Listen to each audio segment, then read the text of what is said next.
হ্যাঁ হ্যাঁ, আমি লামিয়ার মা মোসাম্মদ কুমার।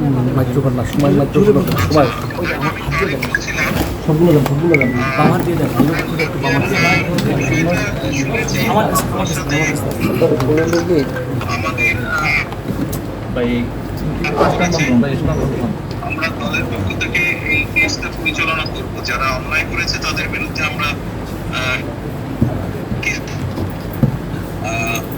দোয়া করি ইনশাআল্লাহ লামিয়া সুস্থ।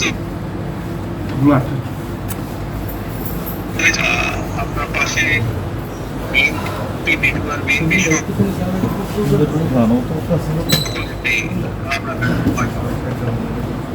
আমি সুষ্ঠু বিচার চাই।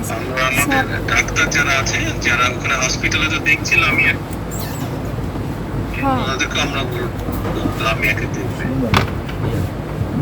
দেখবে এবং আমার মেয়ের নিরাপত্তা চাই এবং সুষ্ঠু বিচার চাই। আমি তার বাবা এই আপনাকেও দালি করছে, শহীদ হয়েছে জুলাই স্মৃতিসৌধ ফান্ডে।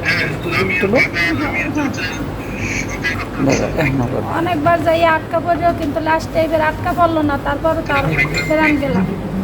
এখন তার মেয়ের সাথে এই 8 মাসের সময় এই ঘটনা ঘটছে, কিন্তু আমি এই দর্শনকারীকে আমি ফাঁসি চাই।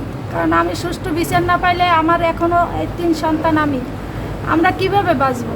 যদি সঠিক বিচারই যদি আমি না পাই স্যার, তাহলে আমাদের আর বাঁচে থাকার কোনো উপায় নেই।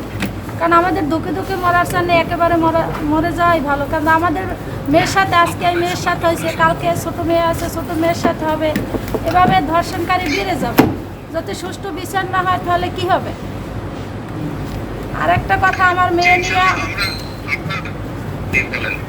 আমার হাজব্যান্ড নাই, মেয়েরে আমি আশা করছি আমার এই মেয়ে আমার সম্পদ ছিল, কারণ আর 2টা ছোট। এখন ওই মেয়ের লেখাপড়া করাই আমি চাকরি করাবো, কী করাবো, ওই মেয়ে আমার সংসার চালাবে। এখন আমার মেয়ের জীবন ধ্বংস করে দিয়েছে। এখন আমার মেয়েকে কিভাবে আপনারা বাঁচতে দেবেন, এইটুকুই আমার দাবি। না, ইনশাআল্লাহ আপনি চিন্তা করবেন না, সারা দেশের মানুষ লামিয়ার পাশে আছে, দলের নেতাকর্মীরা আছে, আপনার পাশে আছে। পাশে তো আছে আমার এই স্বামীর কালকের থেকে সারাদিনে সার্থক থাকবে। আপনি ঢাকার থেকে যাদেরকে পাঠাইছেন সবার নাম তো আর আমি বলতে পারি না, কিন্তু কী করছে ভালোই আমার সহযোগিতা করতে, সার্বক্ষণিকই তারা আমার খোঁজখবর রাখতে আছে। মানে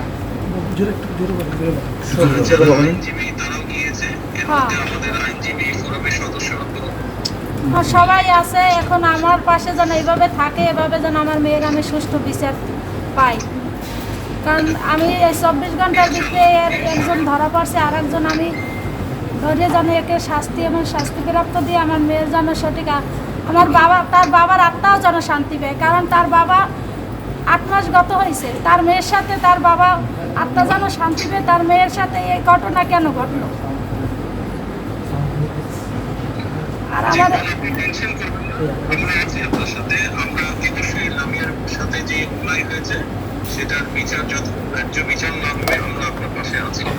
আমার বাবার বাড়ি থেকে এই আজকে 10 বছর ধরে আমার ভাই ওরে নিয়ে আসছে। আমরা এই সময় ওর বাবা থাকতে বললে ক্লাস 2তে পড়ে। আজকে এই দেখেন, আর 10-11 বছর হয়ে গেছে আমার বাবার বাড়ি থেকে, এতদিন কোনো ঘটনা ঘটলো না। এই মঙ্গলবারে 18 তারিখে এই ঘটনা ঘটলো। কেন?